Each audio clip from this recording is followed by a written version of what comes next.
নবম দশম শ্রেণীর পদার্থবিজ্ঞান বইয়ের ৭০ নম্বর পেজে যে এক্সপেরিমেন্টটা আছে, যে এটা অনেকটা এরকম বলতেছে যে একটা মোটা বইকে আমরা যদি মাঝখান থেকে বেঁধে দুই পাশে দুইটা রশি দিয়ে টানার চেষ্টা করি, তাহলে যত জোরে টানি না কেন কোনোভাবেই আমরা সেই দুইটা রশিকে দিয়ে একটা সরল রেখা তৈরি করতে পারবো না। অবশ্যই মাঝখানে একটু বেন্ড হয়ে থাকবে। এই এক্সপেরিমেন্টটাই আমরা আজকে করে দেখব। তো চলো দেখা যাক। তো এজন্য শুরুতেই আমরা বইয়ের বদলে একটা বক্স নিয়ে নিয়েছি এবং তার সাথে কিছু রশি নিয়ে নিয়েছি।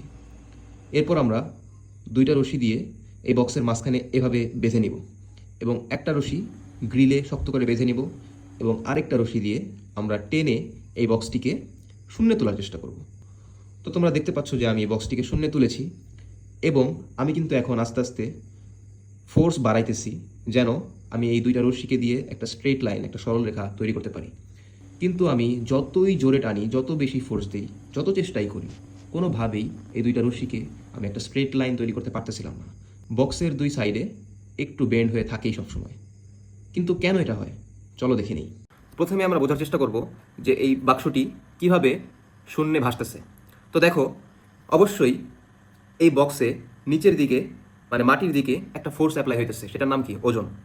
তো সেই ওজনের বিরুদ্ধে অবশ্যই কোনো একটা বল, যেটা ওজনের সমান এবং বিপরীত কাজ করতেছে, এজন্যই এই বস্তুটা শূন্যে ভাসতেছে। এখন আমরা বুঝি যে কিভাবে ওজনের বিরুদ্ধে ফোর্সটা কাজ করতেছে। তো দেখো, আমি হাত দিয়ে এক পাশ থেকে যে দড়ি টানছিলাম, তার জন্য এই সাইড থেকে একটা ফোর্স অ্যাপ্লাই হইতেছে এবং গ্রিলে যে আরেকটা দড়ি বাঁধা, তার জন্য এই সাইড থেকে আরেকটা ফোর্স অ্যাপ্লাই হইতেছে। এই দুইটা ফোর্সের যে লব্ধি, সেটা হচ্ছে এই ওজনের সমান ও বিপরীত, এবং এইভাবেই কিন্তু এই বস্তুটা ব্যালেন্স হচ্ছে। তো দেখো, এটা হচ্ছে আরেকটা কেস যেখানে ওই বাক্সকে দুই দিক থেকে টানা হচ্ছে এবং দুই দিক থেকে টেনে এই দড়িটা দেখে একটা সরল রেখায় হয়ে গেছে। এখন যদি এই দুইটা দড়ি একটা সরল রেখা তৈরি করে ফেলে, তাহলে কেন সেটা ব্যালেন্স হবে না বা কেন সেটা সম্ভব না, সেটা এখন দেখব। তো এর নিচের দিকে তো অবশ্যই এমজি ফোর্স বা ওজন কাজ করতেছে। এখন এই বস্তুকে শূন্যে ভাসাইতে চাইলে বা শূন্যে ভাসায় রাখতে চাইলে অবশ্যই তার বিপরীত দিকে একটা ফোর্স অ্যাপ্লাই করতে হবে, মানে ওজনের বিপরীত দিকে, যেটা হবে ওজনের সমান। তো এখন এই বস্তুর উপর ফোর্সগুলো অ্যাপ্লাই হইতেছে কোন কোন দিক থেকে?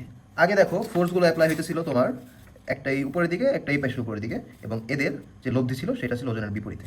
কিন্তু এইবার খেয়াল করে দেখো, একটা ফোর্স অ্যাপ্লাই হইতেছে আনুভূমিক দিকে ঠিক ডান বরাবর এবং আরেকটা আনুভূমিক দিকে ঠিক বাম বরাবর। অবশ্যই খেয়াল করে দেখতে পাইতেছো, একটু খেয়াল করলে এটা বুঝতে পারবে। তো এবার দেখো, যেহেতু এই দুইটা ফোর্স আনুভূমিক দিকে, তাই এদের দ্বারা যে লব্ধিটা হবে সেটা কখনোই ওজনের বিপরীত দিকে হবে না। কেন বলো তো? কারণ আমরা জানি যে একটি ভেক্টরের তার লম্ব দিকে বা 90 ডিগ্রি অ্যাঙ্গেলে কোনো প্রকারের উপাংশ থাকে না। তার মানে এই ভেক্টরের 90 ডিগ্রি বরাবর বা ওজনের বিপরীত দিকে কোনো উপাংশ নেই। যেহেতু এই কোণটা হবে 90 ডিগ্রি, তার মানে এর উপরের দিকে কোনো উপাংশই নেই। এখন আমি যদি এই দুইটা ফোর্স অ্যাপ্লাই করে সরলরেখা বানাইতে পারি, তাহলে আমরা দেখতেছি যে উপরের দিকে আমরা কোনো ফোর্স পাইতেছি না যেটা এই ওজনকে ব্যালেন্স করবে। তার মানে এইভাবে যদি আমরা স্ট্রেট লাইন বানায় ফেলি দড়িকে টেনে, তাহলে এই বস্তু শূন্যে ভাসবে না। কিন্তু বস্তুটি শূন্যে ভাসতেছে, তোমরা দেখছো যে বস্তুটি শূন্যে ভাসতেছে। তাহলে শূন্য ভাসতে গেলে অবশ্যই ওজনের বিপরীত সাইডে একটা ফোর্স দরকার, এবং এই ফোর্স সরল রেখা বানাইলে আসতেছে না। এই ফোর্স তখনই আসবে যখন এই দুইটা দড়ি একটু বেন্ড হয়ে থাকবে, এবং বেন্ড হওয়ার কারণে দুই পাশ থেকে দুইটা ফোর্স আসবে এবং তাদের লব্ধি হবে ওজনের বিপরীত দিকে।